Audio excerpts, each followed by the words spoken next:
as we always say, there is no real ending. And today we live up to those words, refusing to let this book club die.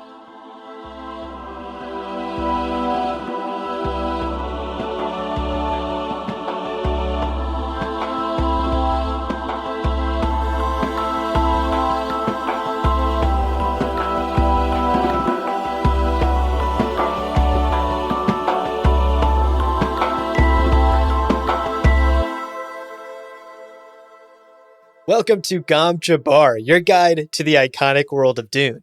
We'll be exploring the themes, philosophies, and characters found in the sandy depths of this vast universe, from Frank Herbert's groundbreaking novels to the adaptations on film and TV. My name's Abu. My name's Leo. And Leo. Yeah. Once more, onto the breach, sir. We're ending this again. It's the final. Now the third time. Yeah. Because we lied to that one time and then split the last one in two. Yeah. And then we're like, wait, we're going to do one more. Anyway, We book have club bad 10. track record. We promise this is the final episode of our book club coverage of the first Dune book. It's true. On our last episode, we finished. Finally, we finished the book. We got to the last page. We talked so much about some of those final scenes. Yeah, definitely. Now, before we get into what today's episode is about, just a reminder, a little bit of housekeeping, as always up top. As we prepare to get into book 2, which we officially announced in the previous book club episode that we will be continuing into the next book and beyond. Hell yeah. As we prepare to jump into Dune Messiah, we want to hear your thoughts. So, as a reminder, you know this email by now. You've heard it dozens of times. Yeah. gomjabarpodcast@gmail.com. Reach out to us, share your thoughts, share your excitement for Dune Messiah, and of course, send us your questions, many of which we'll be tackling on today's episode. Today's episode's a first. Yeah. We're going to be doing a mixed spoiler and spoiler-free episode, which just sounds like a terrible idea, but we're going to handle it in a way that I think makes sense. We are going to be 100% spoiler-free until the first ad break. And we're going to, leading into that ad break, give you lots and lots and lots of warning. Because afterwards, we are going to be talking more deeply about pretty much all of Frank's books and the way that this first novel really launches this ship, so to speak, this highliner. Definitely. You will have ample warning, so do not worry. Okay, so the first half of today's episode, we will be catching up on a ton of emails and messages that we've gotten from all of you, our wonderful listeners. So we will be starting today's episode with an extended mailbag section and addressing a lot of the comments and questions that we've gotten over these past few months as we have read this first book that we just haven't gotten around to or had time to cover in those episodes because those episodes were like already so long. Yeah. So these are the questions that we didn't have a chance to answer that we will do so today. Man, I just realized we could have been branding mailbag as distrans this whole time. Oh my gosh. Damn it. We'll do it for Dune Messiah. Yeah, we'll do. Okay. We'll be more specific. Branding opportunity. That's like figuring out spice morsels 7 episodes in. God, We're bad at this. Now, after the mailbag section and after that first ad break, where we warn you and give you plenty of notice, we will be jumping into our deep spoiler discussion of the first book as a whole. Right. So if you wanted a deeper dive discussion of Dune and its place within the larger saga and some spoilery stuff that's in future books, second half of today's episode is for you. Indeed it is. So with that, you know what, Abu? A bat just arrived. I just spit in its mouth as I was supposed to. And as is tradition. As we are supposed to, according to bat facts. We've got some distrans. I don't know. I don't know how I feel about that. We'll workshop it. We'll talk about it. We'll workshop it. Yeah. Stay tuned. We have had some absolutely incredible emails over the last year. And we start off with an email that we received from David Carter. Sorry, David. There's two T's. It's really There are throwing two us off, T's. David. It's a cool name, but Yeah. confusing Yeah. because we're bad at names. Had a couple of fantastic questions. So here's the email. Dear Abu and Leo, I am so grateful for your podcast. I was a huge Dune fan as a teenager in the 80s and channeled my heightened imagination into drawings of still suits and ornithopters and maker hooks, most of which are now lost. I even wrote Frank Herbert in 1982 and received a brief but gracious response. Sadly, that letter, too, is lost since 14-year-old me failed to protect it as the sacred relic it was. Oh, my God. As an aside here, I'm so sorry for your loss. Yeah. Oh, heartbreaking. Hindsight 2020. All right. David goes on to ask, what does it say that Frank's world is an unquestionably male-dominated hereditary monarchy? His female characters are strong, dignified, and self-possessed, but he never allows them to assume positions of political leadership. So, does this suggest that Frank failed to foresee a future with any planets ruled democratically, or with women in any positions of leadership, or did he discount the possibility as ultimately against human nature? David's second question here comes a little bit later. If the Emperor supports the Harkonnens' plans within plans to take over Arrakis, why did he even bother taking it away from them and granting it to the Atreides?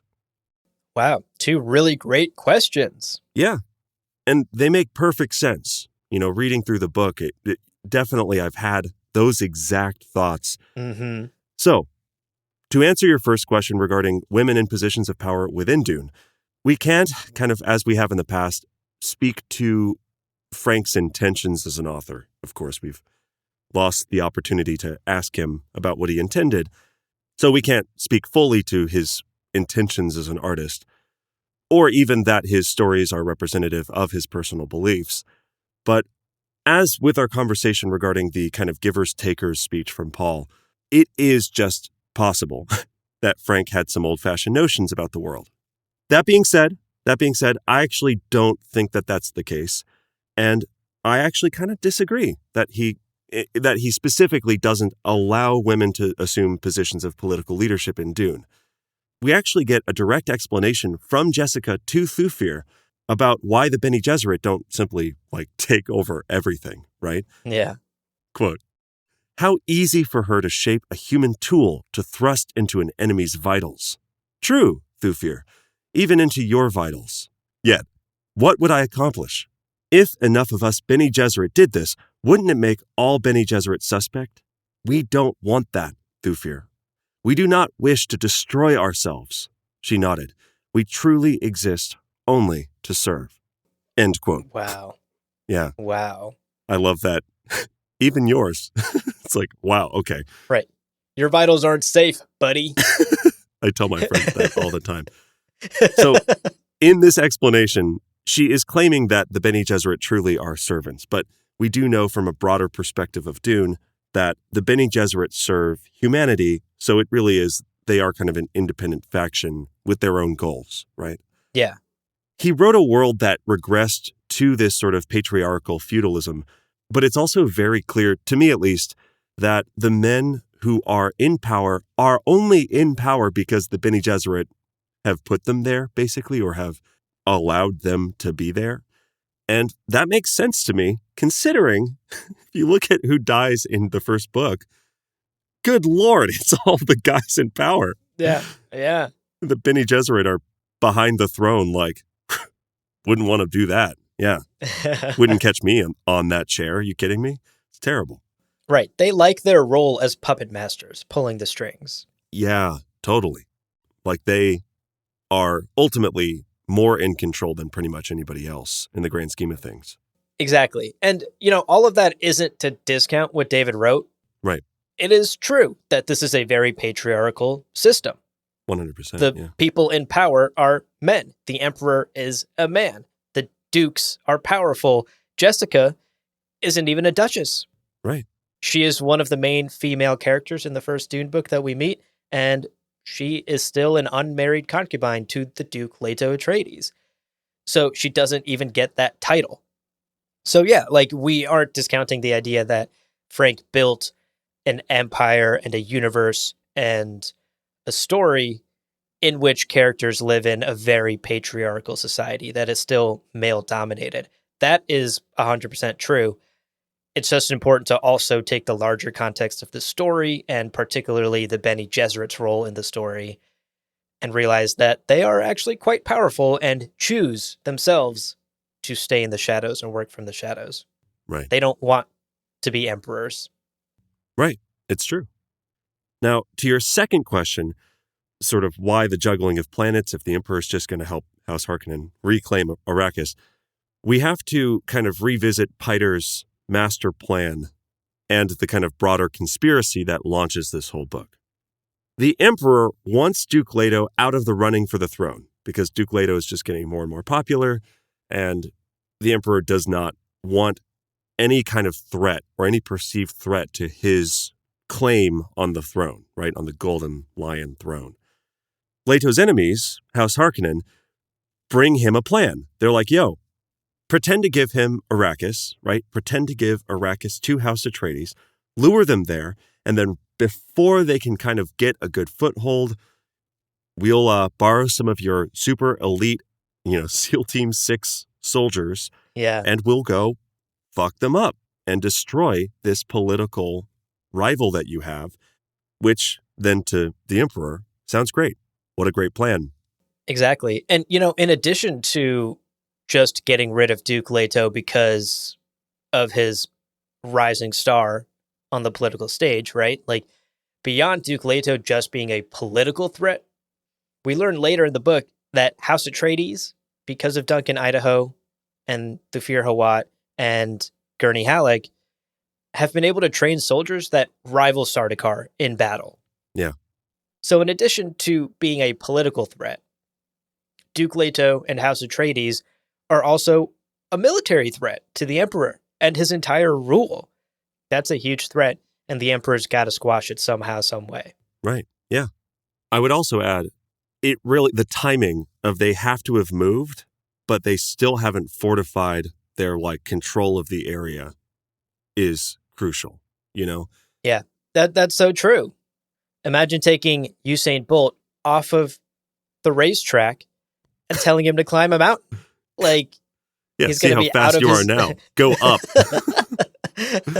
Yeah, okay. You're fast on flat ground. Wow, so impressive. Here's some rocks. Fastest man on earth. Cool, bro. Today on Gom Jabbar, we go for Usain Bolt. Just unnecessary shots at Usain Bolt. We miss because he's so fast. Oh man, you're absolutely right. There's also there's just like a home field, a home turf advantage, and it just makes no sense to attack the Atreides on Caladan. Displace them, disorient them, and then attack them. Right. Yeah. What a great set of questions from David. Yeah. And we hope our answers sufficed. And we threw in a little bit of Usain Bolt shade for you too, David.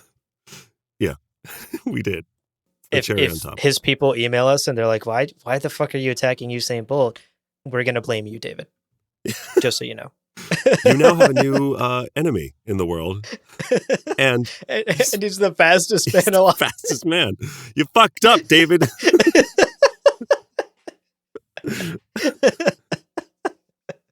Oh my gosh. I don't know if that's a great strategy to get people to email us. Just turn We'll answer your questions, but we'll threaten your life. We will put you in mortal peril. Just find exceptionally dangerous people. And no, by all accounts, by the way, Usain Bolt's the nicest dude. He's going to chase you down because you dropped your wallet, and he's going to catch up to you. It's great. Oh, yeah, definitely. Next up, we have an email from Hector Mariani. What is your take on the throne room by the ending of Dune? When Hawat asks Jessica to forgive him, and there is not a clear reaction from her. I say this because some people believe she ignored him, or didn't care, or forgave him. In my opinion, it was overwhelming stuff to even react to, or Frank Herbert just lazy wrote that paragraph to give way to the arc of Paul. End quote. Hey, look, we all have our slow days. We all have our slow days. It is funny because in the last episode of the book club, we kind of joked about that, this stoic non-response. And I kind of Right. made a quip about that. So, great minds think alike. I think you may be onto something, specifically that Frank was focusing that moment on Thufir and Paul. Also, I think about Thufir's wording in that moment. Quote, "Lady Jessica, I but learned this day how I've wronged you in my thoughts." And other things, dude. Come on. You needn't forgive. End quote. Thoughts and actions, Thufir. Jesus, Lord. Yeah. It's okay. He What a forgot. half-assed apology. Just because there's poison coursing through your veins and you're on the verge of death. Dying. Whatever. Okay, fastest man on the planet. Yeah, we'll see. Yeah. Oh, God. From that wording, although it's kind of falls short of really apologizing, it also doesn't really sound like he's seeking out any response from her. He's not saying, "Jessica, do you forgive me?" He's going, Yeah. "You need not forgive me. I was a fucking idiot." Right. I really think she's probably at this point like, okay, noted. I got you. The read receipt. She read the message. Just doesn't feel necessary to say anything back. Yeah. And I've also always sort of had the impression that Thufir and Jessica have more of a professional relationship. Yeah. Like we both sort of work in this house and we got a job to do. You got to remember that Thufir likes to call Bene Gesserit's witches. Like he already has sort of a built-in bias against Jessica and her people. Right. So you can imagine that, like, I'm sure they weren't super buddy friends. Right. And I think Jessica is, at least here in this final scene, as well within her rights to just kind of stay quiet and not offer any forgiveness for the way that Thufir acted.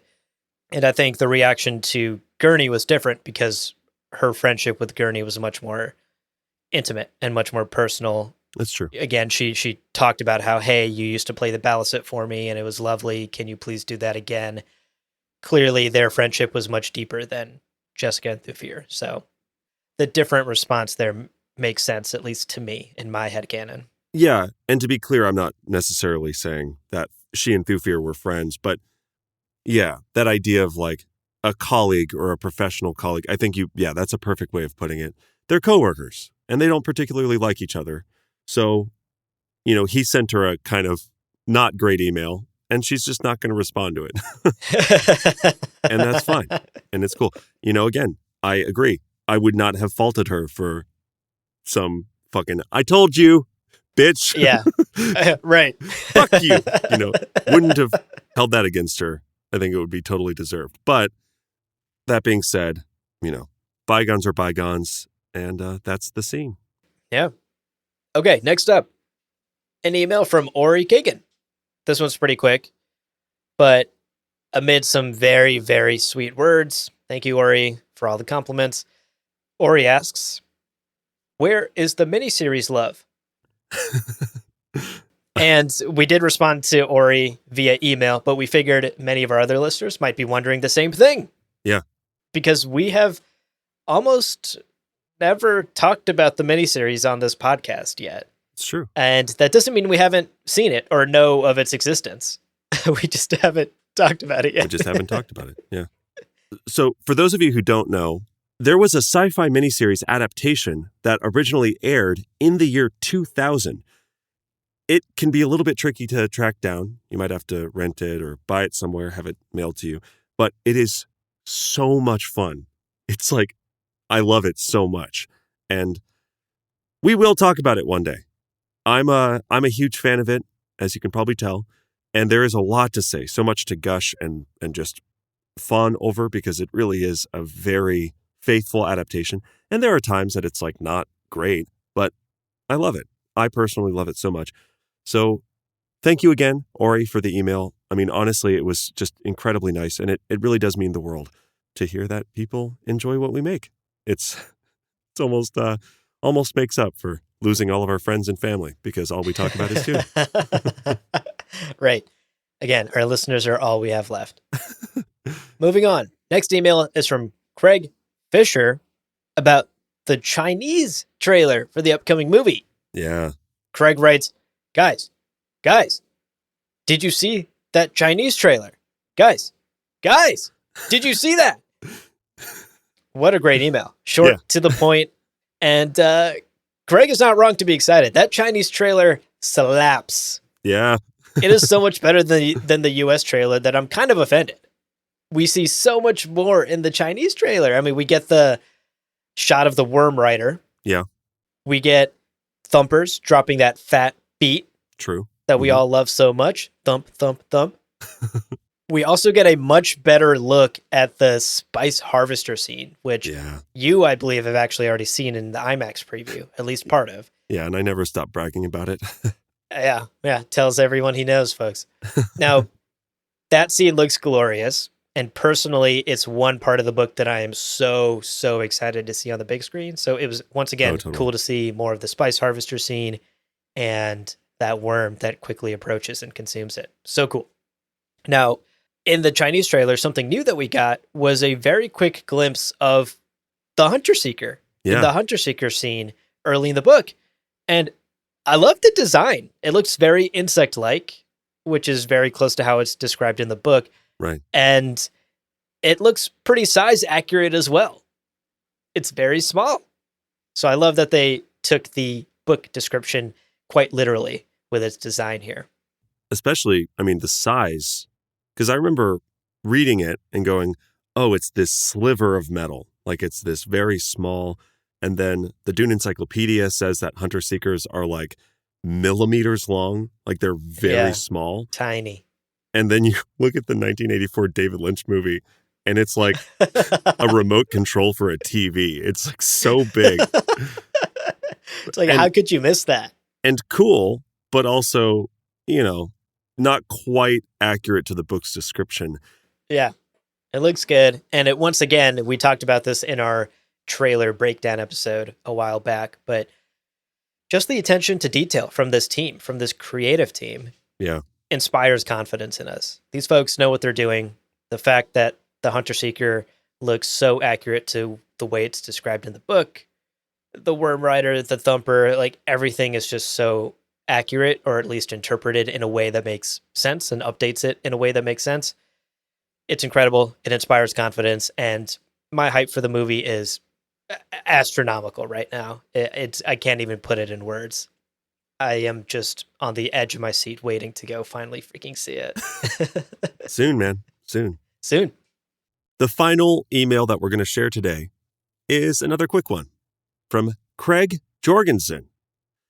Craig writes, "Hey gents, just sending a note of appreciation for your cast. I've been a longtime lover of the Dune saga. I recently came across your cast and I've been trying to devour your content in a few days. I especially liked your insights in the Mentat episodes around Thufir, about how his age or prejudice could have been the reason for his miscalculations about Jessica. Also, the cast as a whole has great audio quality and flow. Thank you for doing what you do, and I look forward to your thoughts on the new movie." Oh, so nice. So nice. Too nice, frankly, you know? I don't know what to do with all this affection. Stop. No, don't. Please don't. It is wonderful and meaningful to get specific positive feedback that way. Really, thank you for the email. We've said it before, but it's worth saying again. You know, Abu and I, we work really, really hard to make this as good as we possibly can.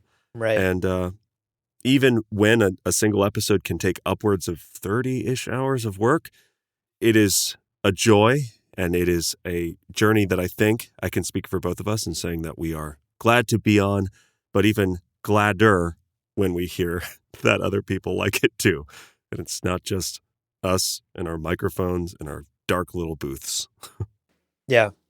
Alrighty. So that wraps up the first half of today's episode. Thank you, as always, for all of your emails and messages and notes and D-strands and the one guy that sent us a carrier pigeon. So lovely. Yeah. We love to get it all. And please continue to do so. And if we missed your email today, don't worry. We will be answering questions in future episodes as well. So we'll catch you on the next one. But for the folks who wrote in for today's episode, thank you so much. We love to hear from you. Now, before we move on to our next segment, Right. a couple of warnings. Warning number 1, we are now transitioning into the spoiler-heavy portion of the episode. So, if you don't want to be spoiled for anything beyond the first Dune book, now's the time for you to pause, go read all the Go. go read all 5 books as quick as you can, and then come back and hit play. Yeah. We'll still be here, we promise. It's how podcasts work. Exactly. And warning number 2, ad breaks coming up, folks. So after the break, we will be diving deep into our spoiler discussion of the entire first book and jumping into some of the big themes and characters and moments that we loved so much. We'll be right back. And welcome back from that delightful little break.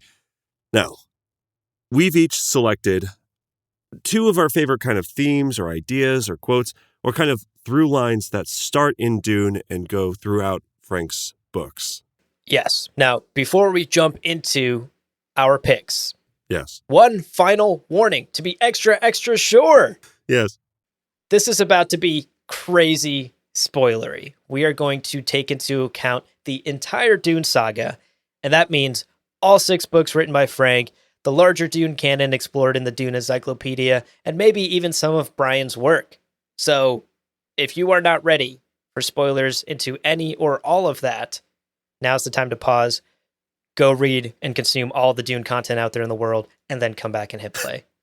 Okay, I'll kick it off. My first pick for a major theme that I wanted to discuss more fully and in spoiler fashion is the tragedy of Paul Atreides. Now, I am so excited that we are continuing this book club into Dune Messiah and beyond, because not only is Dune Messiah my favorite book in the series, which is a bit of a controversial take. Yeah. Apparently, a lot of people dislike the book. I'm hoping that our book club can convince you otherwise. But I'm also excited because Dune Messiah, frankly, is required reading as far as I'm concerned. You must read Dune and Dune Messiah to fully understand Paul's legacy and Frank's story. The themes that he's trying to convey and get across don't fully land in the first book. There's a lot of setup that continues in Messiah and ultimately concludes in Children of Dune, at least in regards to Paul himself. So really, I say this as a huge Dune fan. You should read all of it, but Dune and Dune Messiah together, I think, are so important. Too often that first book is misinterpreted as just a generic hero's journey where Paul does the classic hero's thing and has conflict and overcomes it and finds new powers and then wins in the end. But that's really not the case. We talked a lot about this in the previous book club episode, but Paul survives and conquers at the end of that book. He does whatever he needs to manipulate the Fremen and take power from the Emperor. And we see a number of red flags in both his character and in the way the book ends, particularly in that final chapter. Again, we talked at length about that in Book Club 9, so I will try not to repeat myself too much. So let's talk about the tragedy of Paul Atreides. What I find so fascinating and dark and just poignant is how so many of the lines from the first book just take on this new meaning and depth once you know what happens in Messiah and Children of Dune. Once you learn about what Paul's 12-year reign is like. Right. The quote that I continue to come back to time and time again, I've mentioned multiple times over the course of this book club, is this thought that Paul has when he learns about the death of his first son. Quote, "How little the universe knows about the nature of real cruelty." End quote. Ugh, what a good... Whew. Yeah. Knowing what happens in Messiah and knowing about Paul's jihad and then what takes place in Children of Dune, this line sends shivers down my spine. Yeah. It's so much more powerful when you know what comes next.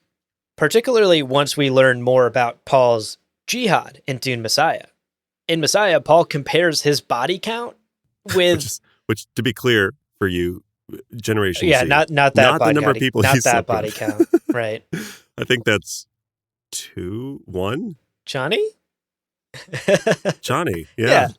Yeah. As far as we know. We need to go through do body counts on We need to do body counts for every major character. Holy shit. That'd be such a I mean, the number is astronomical for Gurney, Halleck, and Duncan Idaho. Duncan Idaho. He keeps coming back to keep fucking. One life is not enough. He's like on his deathbed. Oh, I'm sorry. There's more ladies to sleep with. Bring me back. See you soon. Bring me back to Alexia. They're like, yo, word. Our face dancers are learning so much. Oh my gosh. Yeah, not that body count. In Messiah, Paul is talking about the number of people that have died either directly or indirectly by his hand or by his command. Right. And he compares himself to notable bad dudes, Genghis Khan and Adolf Hitler. Yeah. Who, according to the book, killed 4 million and 6 million people respectively. Right. Now, Paul tells Stilgar and Corbett in this scene, quote, fuck Corbett. At a conservative estimate, I've killed 61 billion, sterilized 90 planets, completely demoralized 500 others. I've wiped out the followers of 40 religions, which had existed since... And then at this point, Corba, that piece of shit, interrupts Paul. So Paul doesn't get to finish his thought. 61 billion deaths under Paul's rule, under this jihad. And a reminder, this is a jihad that is being kept in check by Paul Atreides, because at his core, Paul is a good person, and throughout much of the first book, he is attempting to find a path into the future that doesn't involve this jihad. Eventually, he resigns himself to the idea that the jihad will happen and decides, okay, the best way for me to stop it or control it or minimize its damage is to take power, is to be in a position where I can control it and direct it. Imagine an absolutely wild jihad that spread without Paul's control. Yeah. And was let loose by that fucker Corba. You know? Ugh. That 61 billion would be the starting point of that jihad. It's absolutely insane to think the astronomical numbers that we're dealing with in this galaxy, how widespread the jihad is and how many people have lost their lives because of it. And that weighs on Paul's conscience. He's so despondent throughout Messiah. Like, yeah, the whole book, he's like, oh, fuck. Everything sucks. Can't make any changes. You know, not only would it have been way worse with someone else at the head of it, using Paul's death as like a martyrdom or something. Yeah. It's also would have been tacky. The banners would have been ugly. Corba just would have fucked it up somehow. That idiot. Yeah, totally. He sucks. He doesn't know how to brand it properly. You know? Terrible branding. That guy. Now, this, of course, this jihad, Paul's rule, is the quote-unquote terrible purpose that we hear about so early in Dune. Like, within the first couple of chapters. Right. We hear about Paul's foreboding, how he feels this terrible purpose weighing on him, but doesn't quite know what it is.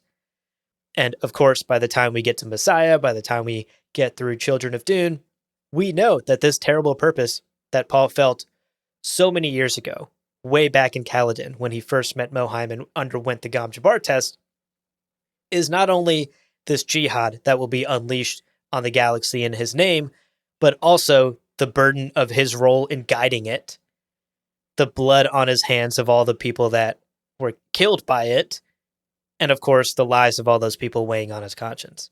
That is Paul's terrible purpose. That is his tragedy. That is his destiny.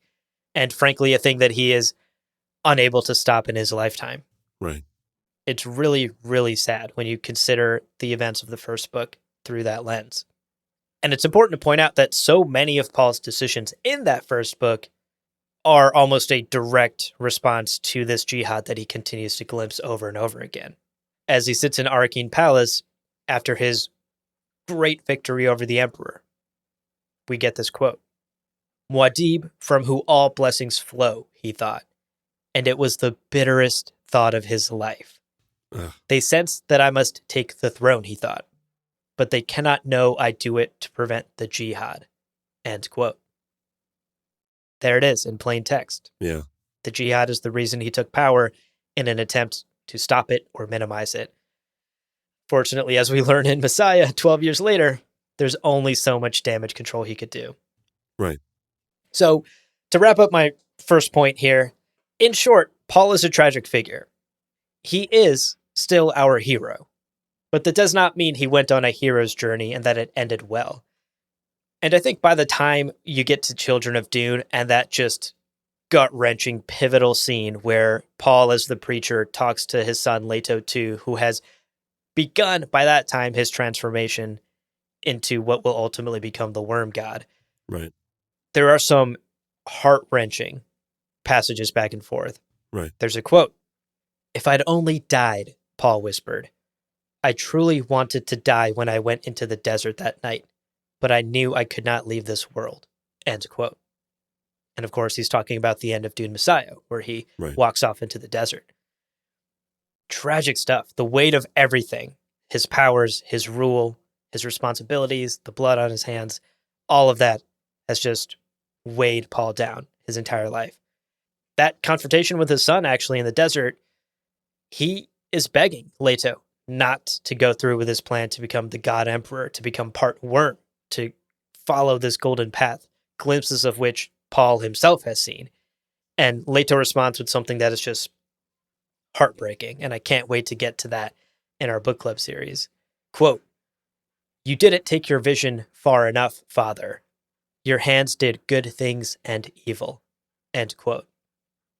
And that right there, in just 2 sentences, is an apt summary of Paul's life. He had these powers, he had these visions, he didn't quite know what to do with them, and like Leto says, he didn't take them far enough. And in the end, he did both good things, great things, terrible things, and evil things. It is such a heartbreaking scene, and it's so tragic. Yeah. All right, Leo, I'm excited for your pick. What did you go with? Well, for my first pick, I'm going to be talking for the next 25 minutes about the best character in Dune. And that character is Clairby. Clairby. I'm just kidding. No, the bus driver for the Bene Gesserit doesn't appear in the first book. I'm joking. Unfortunately. That should be retconned. Can we retcon that, please? He's like just a cart driver, and that somehow he's 4,000 years old. Anyway, I'm just kidding. Of course, so my first pick is politics, especially with the Bene Gesserit and how that kind of solidifies between this book we just finished and Chapter House. To start this conversation, in the very first pages of Dune, in that first conversation with Mohaim, we get this quote. "We have 2 chief survivors of those ancient schools, the Bene Gesserit and the Spacing Guild. The Guild, so we think, emphasizes almost pure mathematics. Bene Gesserit performs another function. Politics," he said. "Kol Wahad," the old woman said.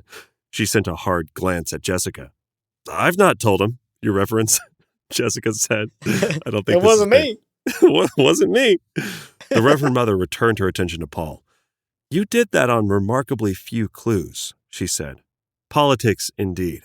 The original Bene Gesserit school was directed by those who saw the need of a thread of continuity in human affairs." End quote. Wow. Very perceptive of young Paul. Very perceptive of young Paul. Also, if you read Dune, and then Messiah, and then Children, and then God Emperor, and then Heretics, and Chapter House, man, that word politics is thrown around so much in Heretics and Chapter House. To literally then be at the very beginning of Dune, rereading, and to have Paul be like, "Politics," and the Reverend Mother freaks out. She's like, "What the fuck? He knows our secrets." No, it's incredible that so early in the journey, we get this little spark, the beginning of what ends up this big blaze of ideology. Yeah. And throughout Dune, we can kind of draw a strong line, connecting a few kind of declarations surrounding that word, kind of politics, especially as a means of control. We get a foreword from Irulan prior to the first Worm Ride chapter. Quote, "You cannot avoid the interplay of politics within an orthodox religion. This power struggle permeates the training, education, and disciplining of the Orthodox community, end quote. And even from one of the appendices, we have a lesson that Jessica quoted earlier in the book. Quote, when religion and politics ride in the same cart, when that cart is driven by a living, holy man, nothing can stand in their path, end quote. Wow. So, obviously, those are some very specific moments where this word is thrown around. But taking a step back, looking at Piter's plan to trap the Atreides, that whole scheme is soaked in imperial politics. So, what I want to do, this is a lot of quotes, but bear with me. I like these books, okay? Let's look through the 6 books at how the word politics comes up again and again and again. In Messiah, the Gola hate, a.k.a. Duncan Idaho, a.k.a. fucking all the time. His body count's insane, astronomical. Insane body count. Insane body count. He's kind of flirting with Alia, this courtship, this strange courtship, by just savagely dunking on her and her brother's upbringings, if you could call it that. Quote, you were conditioned to an overweening thirst for power. You were imbued with a shrewd grasp of politics and a deep understanding for the uses of war and ritual, end quote. Which is amazing. Just saying, got him. Yeah, indeed. Like you were raised to be manipulative and to grow your power and influence. Yeah. Next up, in Children of Dune, we get this quote from the Bene Gesserit training manual. Quote, governments, if they endure, always tend increasingly toward aristocratic forms. No government in history has been known to evade this pattern. And as the aristocracy develops, government tends more and more to act exclusively in the interests of the ruling class, whether that class be hereditary, royalty, oligarchs of financial empires, or entrenched bureaucracy, end quote. One of the best quotes in all of Dune. I love it. I love when Frank gets political. I love it. Puts on his political hat. It's like, let's go. That's so dope. Yeah. No, I mean, between the first pages of Dune and this, we're really starting to see throughout the book about how kind of the Bene Gesserit sisterhood is focused on politics as a core educational topic. Yeah. From God Emperor of Dune, we get this incredible quote from Leto II's stolen journals on the topic of politics/government and his golden path. Quote, the pattern of monarchies and similar systems has a message of value for all political forms. Governments can be useful to the governed only so long as inherent tendencies towards tyranny are restrained. Monarchies have some good features beyond their star qualities. They can reduce the size and parasitic nature of the management bureaucracy. They can make speedy decisions when necessary. They fit an ancient human demand for a parental or tribal feudal hierarchy where every person knows his place. It is valuable to know your place, even if that place is temporary. It is galling to be held in place against your will. This is why I teach about tyranny in the best possible way. By example. Knowing my message, I expect you to be exceedingly careful about the powers you delegate to any government. End quote. Oh my God. Leto, get political. You arrogant bastard. You worm. Moneo. Oh my gosh. I love when Frank gets political. That's such a good point. What a brilliant quote. Oh. There's so much. I mean, that quote alone is worth like picking apart for like a whole episode, but so much in that one lengthy paragraph. The book club for God Emperor is going to be so wild. Yeah. And then we have all of the rest of the books. Yeah. Heretics and Chapter House. Like, I'll be honest, as I was going through, the beauty of ebooks is that you can just word search. What I've quoted thus far is almost exclusively what is explicitly said. But as a theme, this idea of politics explodes in the last 2 books in a way really kind of hard to fully encapsulate here. So I'm not going to try. Let's just finish off this point with a couple of quotes and with a couple of notes here. Now, to start off, heretics just the whole premise of the book is literally following Bene Gesserit's sisters who deviate from the political religious marriage within the organization. The established politics of the Bene Gesserit, well, they're going to change those or go against those, that sort of thing. And Chapter House sees some of those same heretics finding success as they rebel against that established method. And really, at the end of the book, launching the Bene Gesserit into a new state and, of course, also crowning Clairby as best boy because he's the best. I love him. We can kind of drive this point home by jumping into a specific moment in Chapter House where Odrade is in a position to make some big decisions. Here is the quote. Reaching beneath her table, Odrade touched a Caulfield. Her two counselors stood silently waiting.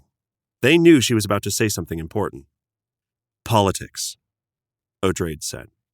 That snapped them to attention. A loaded word.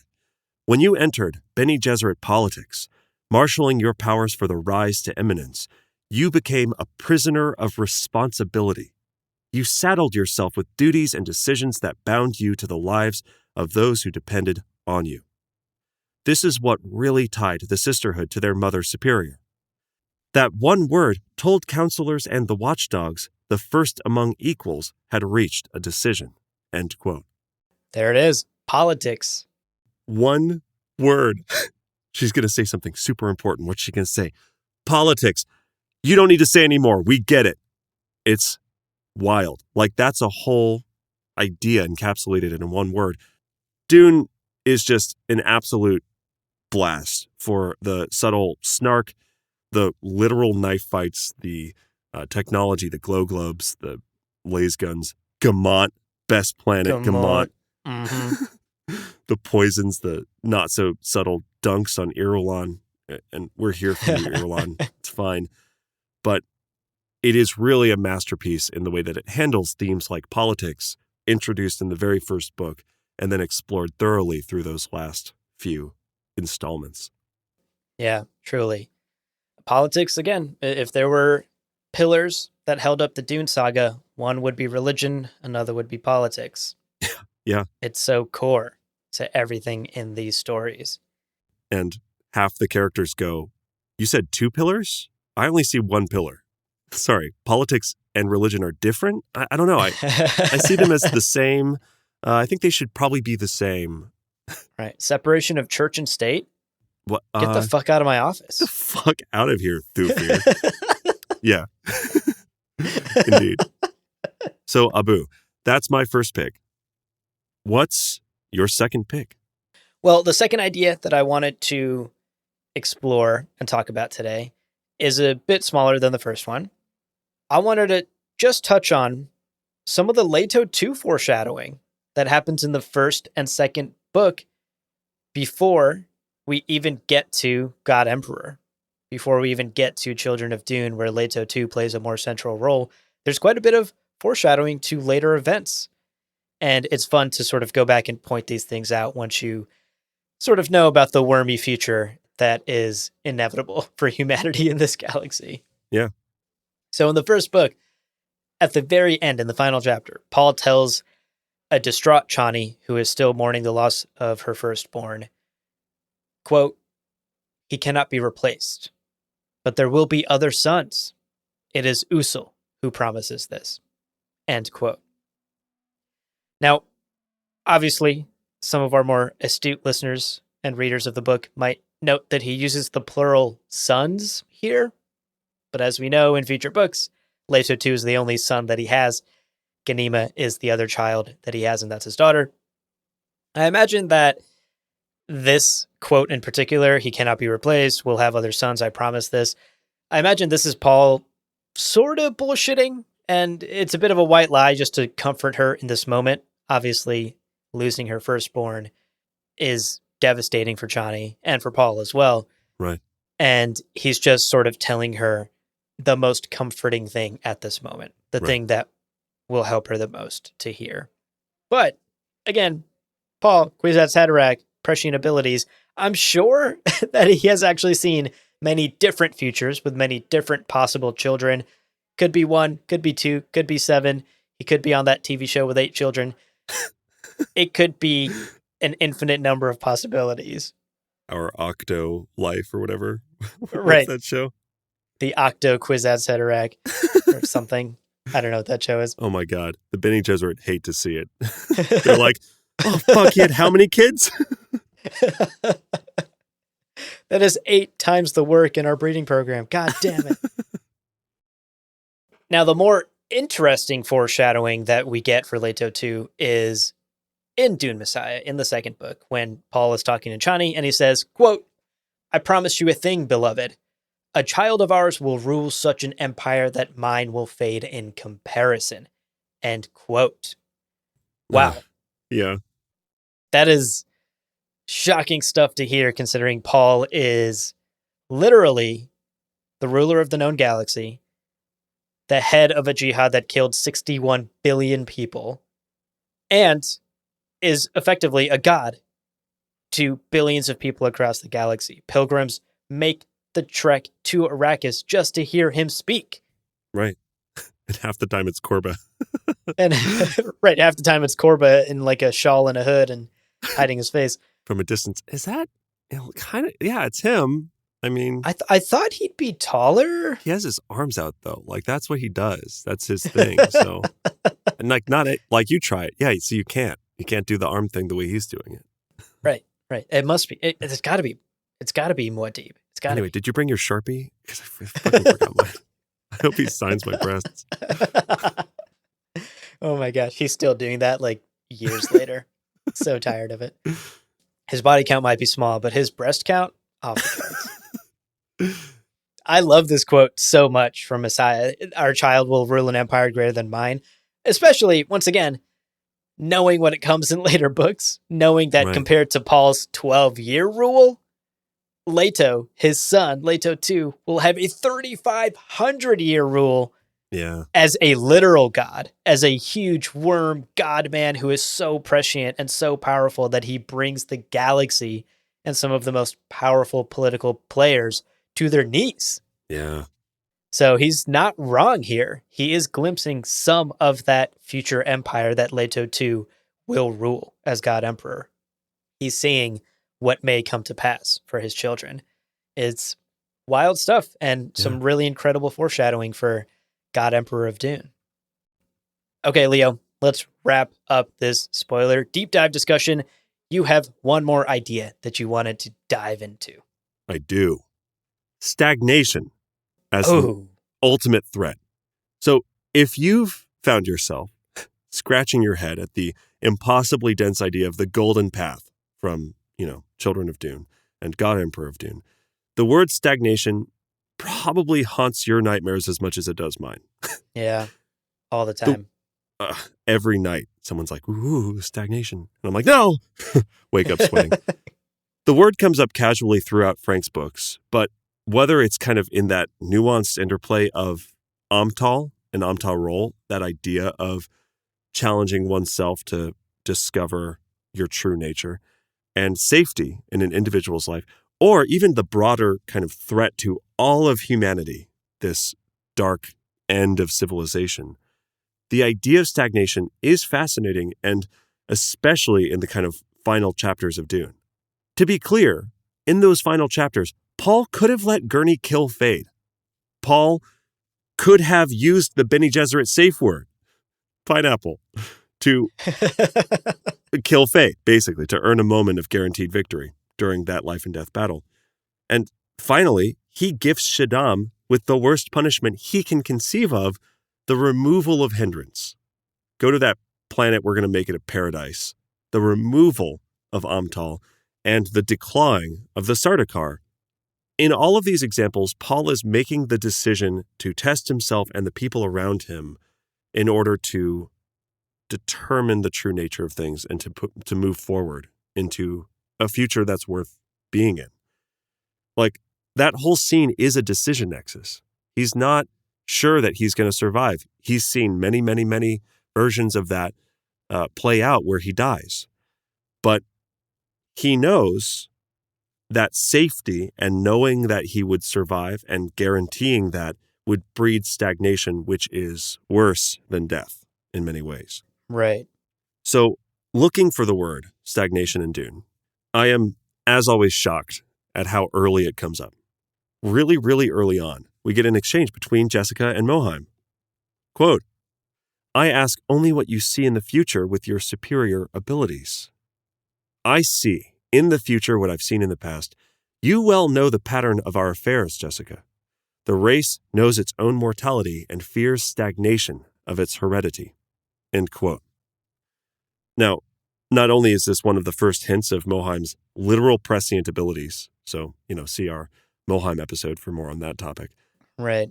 But this is also Moheim saying very early on that stagnation is kind of a grand threat to humanity. Mm-hmm. And anyone with prescience has seen how much of a threat it is. Oh, totally. Yeah. You look forward and you see that as a possibility, you will do everything in your power to prevent it. We get a foreword from Irulan, and there's this reflection on Paul's decision-making process. Quote, and always, he fought the temptation to choose a clear, safe course, warning, that path leads ever down into stagnation. End quote. Yep. There it is again. There it is again. From Paul himself, right? Seeing the future and going, no, I can't do that. As tempting as it would be to know that I'm going to win this knife fight, I can't do it. It's not an option.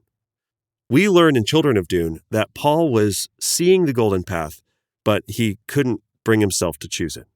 Nevertheless, he was kind of actively keeping that future open enough so that Leto 2 could kind of knock that shit out of the park. For the next 3,500 years. Only home runs. Only home runs. His batting average is somehow in the millions. And it's not how that works. But listen, the rules change when you're covered in sand fucking makers. When you're caught with sand trout, when you're covered in sand trout, the rules don't apply. Yeah, truly. But we also get this very specific reflection on the semi-prescient steersman towards the end of Dune. Quote, the guild navigators, gifted with limited prescience, had made the fatal decision. They'd chosen always the clear, safe course that leads ever downward into stagnation. End quote. I love that so much. It's so good. I mean, considering their prescience doesn't go nearly as far as that of Paul or Leto 2 or even maybe Moheim, you can't really blame them for not spotting the extinction of literally all of humanity in their actions. Right. Yeah, to be fair. You'd think that they would probably change their business plan if that was the case. But it's a haunting moment, especially reading that little passage, considering literal fucking futars from the scattering, honored matres, all of the shit that goes down, to know that the guild steersmen are just blind to that. And even so, those things, the futars, the honored matres coming back, those are parts of the golden path that lead into the only existence of humanity. It's insane. It's insane. I love this quote from Paul so much because it fits thematically with so many other ideas in Dune, right? Yeah. We've talked time and time again about how the Sardaukar are the most feared fighters in the galaxy because of how rough Seleucia Secunda is, how brutal that planet is. The same thing for the Fremen. It's the deep desert that has made them into such strong survivalists and warriors. Right. It's adversity and overcoming adversity. It's Amtal, an idea that we dedicated an entire episode to, that creates a better, brighter future. So Paul here saying that the guild has only ever used their prescience to play it safe, to take the course that's most obvious, to take the easy path. That's a way towards stagnation. Never challenging yourself, never pushing what can be or should be, never questioning the status quo, just continuing along the path that is safe and easy. That's so thematically consistent with many of the ideas in Frank's books. This idea that you have to push yourself to be better, to carve out a future that's better for you and everyone. Yeah. No kidding. I mean, this is part of why it stuck out to me, because it is this sort of core theme that Frank maintains, evident in some very pivotal moments. We don't really get the word stagnation again until Children of Dune, but this is between Paul and Leto 2 as they're having their sort of fated conversation out on the sands.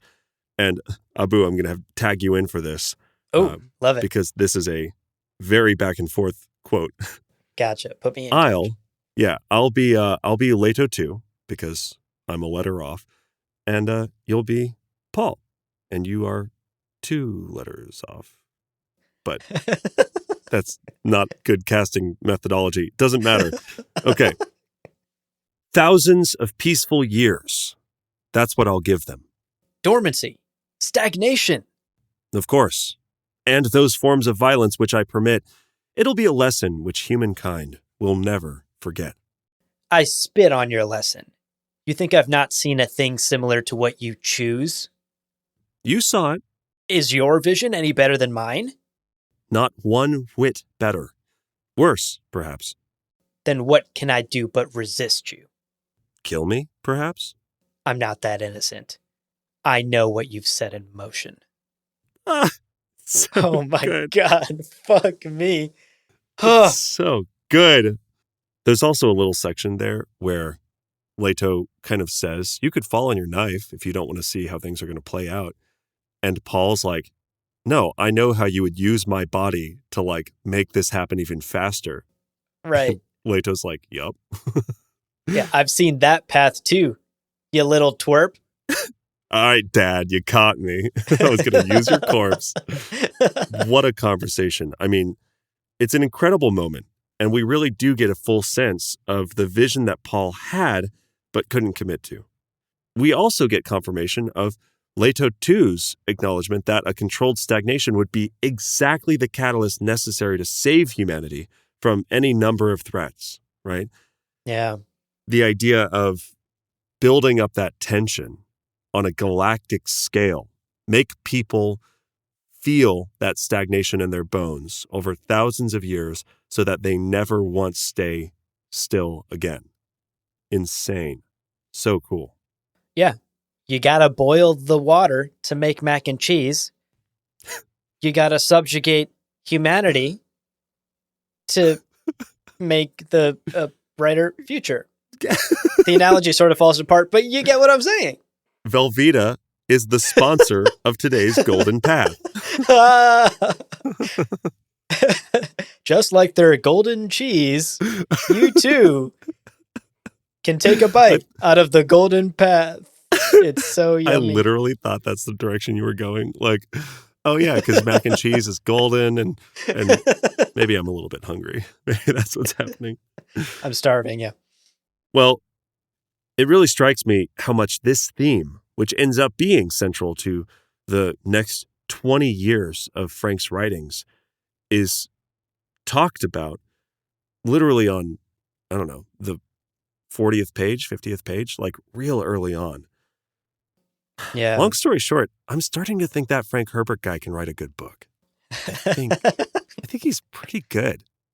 Yeah. He might be something someday. He should keep it up. You think on his behalf we should submit some of these for Hugo Awards? I think he's got a fighting chance. If nothing else, like amateur writing competitions, probably. Yeah, definitely. Got those in the bag, I'd say. Whew, all right. Well, that concludes our spoiler discussion of the first book. Obviously, we didn't touch on everything. Obviously, we wanted to, but that's for future book club episodes, folks. We will be going through all 6 of Frank Herbert's novels. That's actually an announcement that we made in the last book club episode, and we just want to reiterate it and make it official here once again. If you haven't heard, shout it from the rooftops, folks. We will be continuing this book club series. We've wrapped up book 1 officially as of today. Promise. 10-part series for the first book. Promise. There won't be an 11th. And very soon, we will be continuing into Dune Messiah. We are already starting preparations and planning to jump into Dune Messiah in much the same way that we covered the first book. And in fact, we're going to have some more concrete details for you in 7 days. Next week's episode. Bum, bum, bum. We're going to be announcing some really exciting things on the next episode, so do not miss it. About the future of Gom Jabbar, what our plan is, and some pretty big things. Yeah, we're gonna announce some really cool things next week, just to give you a little hint for those of you that have made it to the end of this episode. A little treat. Some of the things we're gonna announce next week, they happen to rhyme with the words perch, splurge, nook blub, and Flareon. So stay tuned. We're releasing Jolteon. Jolteon, Umbreon, any of the ons. Yeah. So yes, stay tuned, folks. Next week, some pretty big announcements about the future of this book club and the future of this podcast. Look to our coming at the first light on the 7th day, folks. At dawn, look to the east. I love Harry Potter. We'll see y'all. It's Luke Skywalker, you dummy. Yoda said that in Star Trek, you idiot.